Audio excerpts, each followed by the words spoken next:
नमस्कार। आप लोग कैसे हैं? तो आज हम लेकर आए हैं एनसीईआरटी का पार्ट बी, जो 6 क्लास का पहला चैप्टर मैंने जो पिछले रिवीजन कराया था वो आज मैं पूरा करूँगा, क्योंकि मैंने उसमें कुछ पॉइंट उसमें रह गया तो आज मैं उसका पूरा करूँगा। देखते हैं। आज है पार्ट बी एनसीईआरटी 6 क्लास का, और इससे पहले मैंने जो रिवीजन किए थे वो थोड़ा देख लेते हैं। इंडिया तथा भारत के बाद हम जो पढ़े थे कि भारत का जो नामकरण हुआ था संविधान आर्टिकल 1 में, संवैधानिक नाम था क्या? इंडिया और भारत। लेकिन आज हम देखेंगे कि भारत नाम से भी जाना जाता है, यानी कि हमारा देश को भारत नाम से जाना जाता था। तो एक सवाल उठता है कि उत्तर पश्चिम में रहने वाले, यहाँ पे भारत और पाकिस्तान के बीच में, ऐसे अगर हम देखते हैं इंडिया को बांटते हैं तो ये क्या है? उत्तर और यह है पश्चिम। यानी कि उत्तर पश्चिम में रहने वाले यहाँ पे जो समूह है, उसी समूह को हम क्या कहते थे? भारत कहते थे। क्या कहते थे? भारत। और इसका थोड़ा सा पॉइंट चर्चा किया गया है एनसीईआरटी में कि जो भारत है उसका उल्लेख संस्कृत की आरंभिक यानी 3500 वर्ष पहले पुरानी ऋग्वेद में था, लेकिन बाद में इसका उपयोग देश के नाम के लिए किया गया। तो आगे देखते हैं। देखिए, आप एनसीईआरटी इसलिए पढ़ना जरूरी है कि टीचर जो है बीपीएससी टीयर 4 में आने वाला वैकेंसी में आपको एनसीईआरटी से और एससीईआरटी से क्वेश्चन रहेगा। तो आप प्रयास करेंगे अधिक से अधिक कि एनसीईआरटी का पॉइंट कवर करें। तो मैंने क्या किया हूँ कि एनसीईआरटी के ही पॉइंट कवर करने का प्रयास किया हूँ। आज जो है देखिए, इसके बाद अतीत की जानकारी का स्रोत। अतीत के मतलब क्या? इतिहास के बारे में, जो पिछली बारे में जो हमारा जानकारी प्राप्त करना है, बीता हुआ के बारे में जो जानकारी प्राप्त करना है, उसका स्रोत क्या था? तो एक स्रोत आपको मिलेगा, यहाँ पे लिखा हुआ है पांडुलिपि। पांडुलिपि का मतलब होता है, इसका इंग्लिश में एक वर्ड आता है मैन्युस्क्रिप्ट, जिसका शाब्दिक अर्थ होता है लैटिन भाषा में मेनू, मतलब हाथ। यानी कि पहले के जो चीज़ लिखा हुआ रहता था, चाहे पत्थर पे या किसी पेड़ के छाल पे, वो हाथ से लिखा जाता था, जिसे हम क्या कहते थे? पांडुलिपि। तो पांडुलिपि के प्राय अगर देखा जाए तो तामपत्रो या भुज भुज होता है ना, भुज, यानी कि हिमालय पर्वत के पास भुज के पेड़ की जो छाल होता था, यानी कि भोजपत्र उसको बोलते थे। क्या बोलते थे? भोजपत्र। यानी कि पांडुलिपियाँ को प्रायः भोजपत्र पे लिखा जाता था, जो हिमालय के क्षेत्र में पेड़ होता था। इसके बाद देखिएगा, पांडुलिपि जो है वो प्राप्त कहाँ से हुआ? तब मंदिरों से प्राप्त होता था। मंदिरों से और विहारों से, विहार नहीं विहारों, यहाँ भी लग गया है, विहारों से प्राप्त होता था। पांडुलिपि के बारे में अगर देखा जाए कि पांडुलिपि में किसका चर्चा था, सवाल पूछता है, तो जो पॉइंट है, सबसे पहले धार्मिक मान्यताओं का चर्चा किया जाता था। उसके बाद पांडुलिपि में व्यवहारों की चर्चा किया जाता था। और यहाँ पे आप देखिए शासकों का जीवन, यानी शासकों का जीवन के बारे में पता चलता था, और औषधियों और विज्ञानों के विषय की चर्चा पांडुलिपि में मिलता था। तो देखिएगा, पहली बात कि पांडुलिपि क्या है? एक शब्द लैटिन भाषा है जिसका मेनू जो होता था अर्थ हाथ होता था। अब पांडुलिपि जो प्रायः तामपत्रों यानी कि भोज के पेड़ की छाल, जो हम भोजपत्र कहते थे, वो उस पर लिखा जाता था, जो हिमालय पर्वत में मिलता था। पांडुलिपि मंदिरों और विहारों में प्राप्त होता था, जिसमें धार्मिक मान्यताओं, व्यवहारों की चर्चा, शासकों की जीवन के बारे में चर्चा, औषधियों और विज्ञानों की विषय की चर्चा पांडुलिपि में मिलता था। इसके बाद देखिएगा, आपको मिलेगा अभिलेख। यह अभिलेख भी क्या है? जो पहले के समय में लिखा जाता था उसका आदेश देने के लिए, उसको काम करने की चर्चा, प्रशंसा के बारे में, तो पहले जो अभिलेख था वो लिखाने का प्रारंभ कब हुआ था, कैसे, उसको बारे में चर्चा करते हैं। तो जो अभिलेख है इसका अध्ययन हम क्या करते हैं, एपिग्राफी। यहाँ पे नहीं लिखे हैं लेकिन यहाँ इसका होता है एपिग्राफी। क्या होता है, एपिग्राफी। अध्ययन क्या कहलाता है, एपिग्राफी, जिसका हिंदी होता है अभिलेखा शास्त्र। अभिलेख जो लिखा हुआ रहता था वो पत्थरों पर होता था, धातुओं पर होता था और कठोर सतह पर होता था। पूछ देगा बीपीएससी में कि अभिलेख जो लिखा हुआ था कहाँ लिखा रहता था, तो पत्थर पे, धातु पे और सतह, कठोर सतह पे। और जो अभिलेख में किसका आदेश जो होता था, किसका आदेश, तो आप देखिएगा शासकों की आदेश होता था। किसका, शासकों की। और उसका शासकों का प्रशंसा, प्रशासकों का वंशावली और जो विजय प्राप्त करते थे वो अभिलेख में क्या होता, उत्तीर्ण किया जाता था। और कामों की, यानी शासकों की कामों की चर्चा अभिलेख में किया जाता था। अगर एक सवाल पूछेगा, मैंने इसके अलावा एनसीईआरटी के अलावा मैंने कुछ ऐड किया हूँ ताकि कुछ पॉइंट आपको अधिक मिल सके। आरंभिक जो आलेख है वो कौन था, तो प्राकृत लिपि में लिखा हुआ अभिलेख मिल था, जिसे हम आरंभिक अभिलेख भी कहते हैं। एक आपको सुने होंगे कि बाएं से दाएं हुए लिखा हुआ, बाएं से दाएं जो लिखा हुआ जो लिपि था वो ब्राह्मणी लिपि था। ब्राह्मणी जो अशोक ने लिखवाया था वो बाएं से दाएं था, और एक अशोक के और था जो दाएं से बाएं जो लिपि में लिखा था उसे खरोष्टी अभिलेख कहते थे, यह अशोक ने लिखवाया था। और एक पाकिस्तान और अफगानिस्तान में जो शिलालेख मिला था, अफगानिस्तान के गंधार में जो शिलालेख मिला था वो अरमाइक और यूनानी भाषा में लिखा था, दो भाषा में लिखा था। फिर से देखिएगा कि प्राकृत जो लिपि था आरामिक लेख था, और बाएं से दाएं जो लिखा हुआ था वो कौन था, ब्राह्मी लिपि। और दाएं से बाएं जो लिपि लिखा था वो खरोष्टी था। और पाकिस्तान और अफगानिस्तान के गंधार में जो शिलालेख मिला है अरमाइक और यूनानी भाषा में लिखा हुआ था अशोक का। उसके बाद आगे देखते हैं कि सबसे ज़्यादा सर्वाधिक प्राचीन अभिलेख जो था मध्य एशिया के बोगाज कोई में था, जो वहाँ पे जैसे कि बोगाज कोई था वहाँ से मध्य एशिया से प्राप्त हुआ था, जिसमें इंद्र, वरुण, मित्र, नासत्य, वैदिक देवताओं की चर्चा मिलता है। यानी कि मध्य एशिया में बोगाज कोई जो था जहाँ से जैसे कि इंद्र, वरुण, मित्र, नासत्य, वैदिक देवताओं की चर्चा था, जो मध्य एशिया से प्राप्त हुआ है, वो सर्वाधिक प्राचीन अभिलेख था। और एक और अशोक के जो अभिलेख था 300 बीसी, कितना, 300 बीसी प्राचीन था, जो सबसे पहले जेम्स प्रिंसेप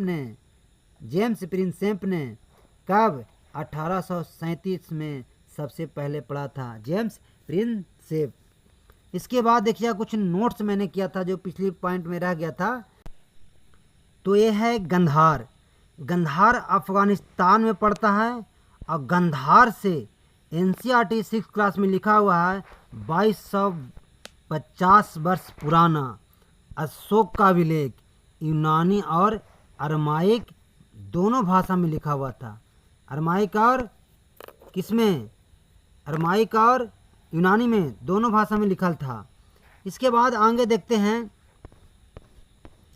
कि अभिलेख जो है प्रमुख अभिलेख और शासक से संबंधित, यानी कि जो प्रमुख जो अभिलेख है और उससे कौन सा शासक संबंधित है। तो सबसे पहले देखते हैं कि एक यहाँ पे आपको गुजरात नज़र आ रहा होगा, कहाँ पे, गुजरात। तो गुजरात में एक है अभिलेख जूनागढ़ अभिलेख। कौन सा, जूनागढ़ अभिलेख, जो एक शासक था रुद्रदामन। जूनागढ़ अभिलेख किसे से संबंधित कौन है, रुद्रदामन।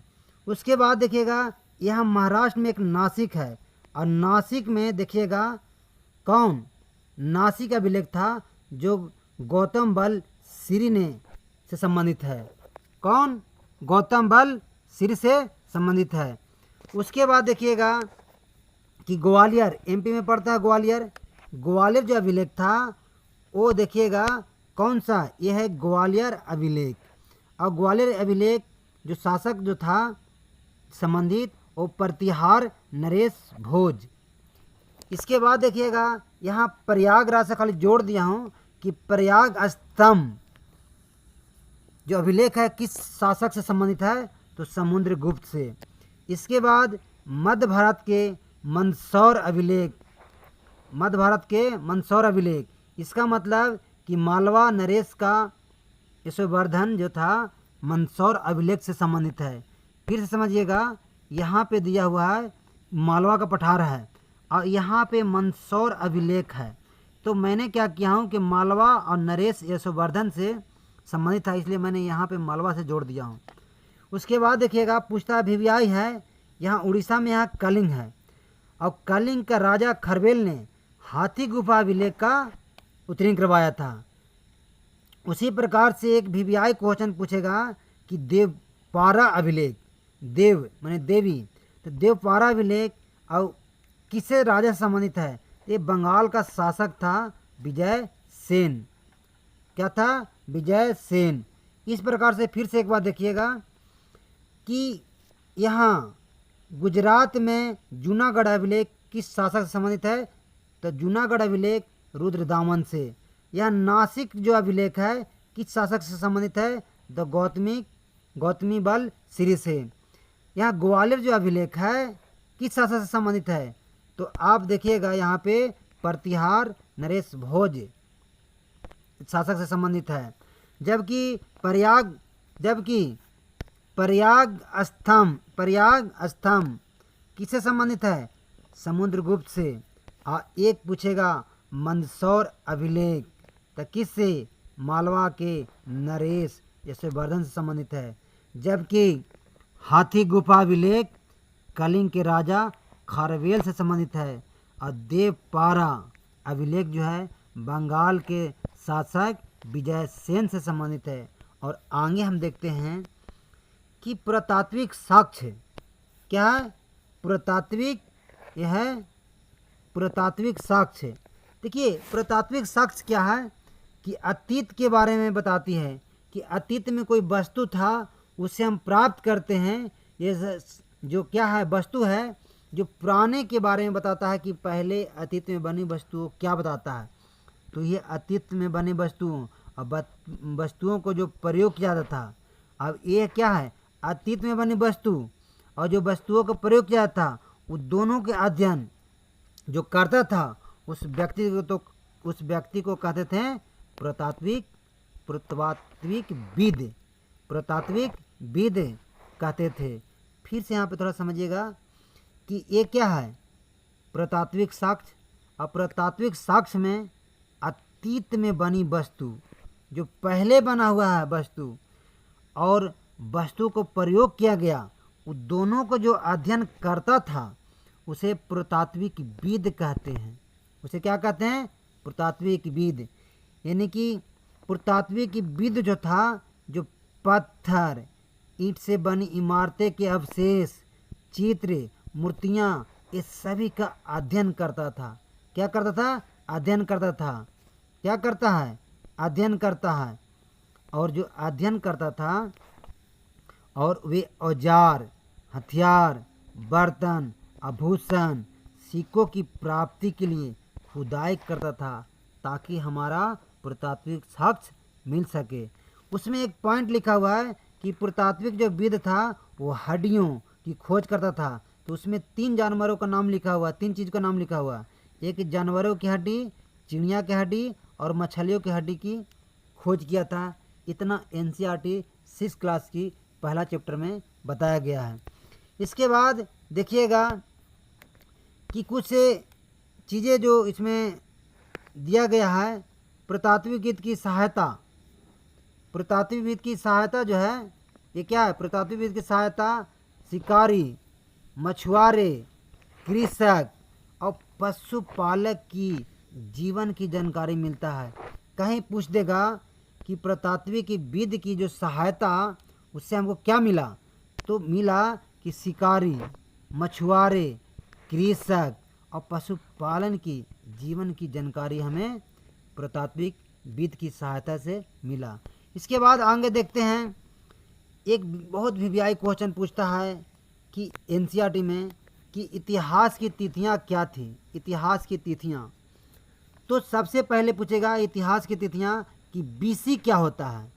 तो इसका मतलब होता है बिफोर क्राइस्टिक। बीसी का मतलब होता है बिफोर क्राइस्टिक। इसका मतलब ईसा मसीह के जन्म के पहले हम बीसी लिखते थे। लेकिन वही बीसी को हिंदी में अगर पूछ दे कि बीसी को हिंदी में क्या कहते थे, तो हम लोग कहते हैं ईसा पूर्व। ईसा पूर्व अगर हिंदी में लिखा रहा है ईसा पूर्व, तो समझिएगा कि बीसी लिखा हुआ इंग्लिश में, यानी कि बिफोर क्राइस्टिक, यानी कि ईसा मसीह के जन्म के पहले।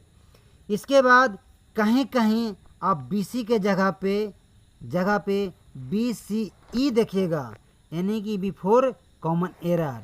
बिफोर कॉमन एरा यानी कि बिफोर कॉमन एरा जो है, ये भी क्या है, ईसा मसीह के पहले के बारे में दर्शाता है। अब जो आगे आएगा वो देखिएगा कि अंग्रेजी में AD लिखाता है। इसका मतलब AD का मतलब होता है एनो डोमनी। एनो डोमनी इसका मतलब होता है कि ईसा मसीह के जन्म के बाद जो भी आपको तिथियां आएगा वो AD में, और AD का मतलब होता है एनो डोमनी, और इसका लैटिन भाषा में लिखा गया। अब देखिएगा, अगर AD का हिंदी अगर कहीं पूछ दे, AD का हिंदी क्या होता है, तो ईस्वी होता है। क्या होता है? ईस्वी। लेकिन कहीं कहीं AD की जगह C लिखल मिल जाएगा। AD की जगह C मिल जाएगा, यानी कि कॉमन एरा। कॉमन C अगर कहीं कहीं AD के जगह C मिल जाएगा, इसका मतलब होता है कॉमन एरा। कॉमन एरा लिखा रहेगा, ये भी समझिएगा, ईसा मसीह के जन्म के बाद। अब कुछ पॉइंटें हैं, उसको भी मैं देख लेता हूँ। देखिएगा, ये जो है कि अंग्रेजी में BP मिलेगा। अंग्रेजी में क्या मिलेगा? अंग्रेजी में BP अक्षर मिलेगा। कहीं कहीं अंग्रेजी के में क्या BP अक्षर का प्रयोग किया जाता था, जिसका तात्पर्य होता था BP, यानी कि बिफोर प्रेजेंट। BP का मतलब का बिफोर प्रेजेंट, जिसका मत हिंदी होता है वर्तमान से पहले। यानी वर्तमान से पहले के लिए हम क्या प्रयोग करते हैं? BP। क्या प्रयोग करते हैं? BP। अब BP का इंग्लिश होता है बिफोर प्रेजेंट, और जो हिंदी होता है वर्तमान से पहले। अब उदाहरण देखते हैं कि AD और एक कैसे हम इसको क्लियर कर पाएंगे। तो यहाँ पे देखिए कि उदाहरण लिए हैं। अब मान लीजिए कि 544 में BC लिखा हुआ है, तो 544 में बुध संवत चलाया गया था। कब? बुध संवत। कब? 544 में। तो BC लिखा हुआ है। अब BC 527 BC, जहाँ पे महावीर संवत चलाया गया था, और 58 BC को विक्रम संवत चलाया गया था। ये मैंने थोड़ा सा ईसा मसीह को मैंने क्या किया हूँ, तस्वीर बना दिया हूँ, ताकि समझ जाइए कि ये ईसा मसीह थे। और इनके पहले जो था, जो BC लिखा था, क्या लिखा था? BC। क्या लिखा था? BC। और इनके बाद क्या है? AD। क्या है? AD। क्या है? AD। तो AD में देखिएगा, यहाँ पे AD है तो 78 AD, कहीं पे अगर दिख जाए 78 AD, इसका मतलब होता है शक संवत, जो कनिष्ठ ने, किसने? कनिष्ठ ने चलाया था। और 319 AD मिल जाएगा, इसका मतलब कि बुध गुप्त संगत। कौन सा? गुप्त संगत, जो चंद्रगुप्त प्रथम ने चलाया था। और 622 AD मिल जाएगा, इसका मतलब हो जाए हिजरी संवत, जो हजरत मोहम्मद साहब, उसको हम लोग बोलते हैं पैगंबर हजरत मोहम्मद साहब ने चलाए थे हिजरी संवत। लेकिन अगर कहीं मिल जाए 1583 एडी, तो इलाही संवत जो अकबर ने चलाया था। फिर से एक बार देखते हैं ताकि रिवीजन हो जाए। 544 बीसी लिखा रहेगा तो बुध संवत, 527 बीसी लिखा रहेगा महावीर संवत, 558 बीसी लिखा रहेगा विक्रम संवत। ये ईसा मसीह हैं और ईसा मसीह के जन्म के पहले के बीसी बोलते हैं और इनका जन्म के बाद एडी, तो 78 एडी जो हम लोग शक संवत कहते हैं वो चलाया गया था। ये भारत की राष्ट्रीय कैलेंडर इसे चलता है, जो भारत सरकार ने इसे शक संवत को आधिकारिक कैलेंडर घोषित किया है। और शक संवत जो था कब 78 में कनिष्ठ ने चलाया था। और उसके बाद 319 में गुप्त संवत जो चंद्रगुप्त प्रथमा ने चलाया था। और 622 जो होता है हिजरी संवत जो हजरत मोहम्मद साहब यानी कि पैगंबर हजरत मोहम्मद साहब ने हिजरी संवत चलाए थे। लेकिन इलाही संवत अकबर ने 583 एडी में चलाया था। इस प्रकार से आप एडी और बीसी क्लियर कर लिए होंगे। कुछ पॉइंटें हैं जो एनसीईआरटी के 6 क्लास के लास्ट पॉइंट में दिया हुआ है, उसको भी देख लेते हैं। कृषि आरंभ कब किया गया था? 800 वर्ष पहले। सिंधु सभ्यता के प्रथम नगर का विकास कब हुआ था? 4700 वर्ष पहले। और गंगा घाटी के नगर जो मगध का बड़ा राज था जिसका विकास 2500 वर्ष पहले किया गया था। तो इस प्रकार से आज हम लोग 6 क्लास का एनसीईआरटी 6 क्लास का पहला चैप्टर एनसीईआरटी हम समाप्त करते हैं। तो दोस्तों आप हमारा कमेंट्स ज़रूर दें, लाइक करें, सब्सक्राइब करें और अपनी दोस्तों को शेयर करें। दोस्तों अगर इस तरह से आप करते हैं तो मुझे मोटिवेशन मिलता है और मैं अच्छे से वीडियो बना सकूं। मैं चाहूँगा कि अधिक से अधिक लॉन्ग वीडियो मैं नहीं बनाना चाहता हूं, कम से कम 35-40 के अंदर मिनट के अंदर में मैं कंप्लीट करने के प्रयास करता हूं। बहुत बहुत धन्यवाद।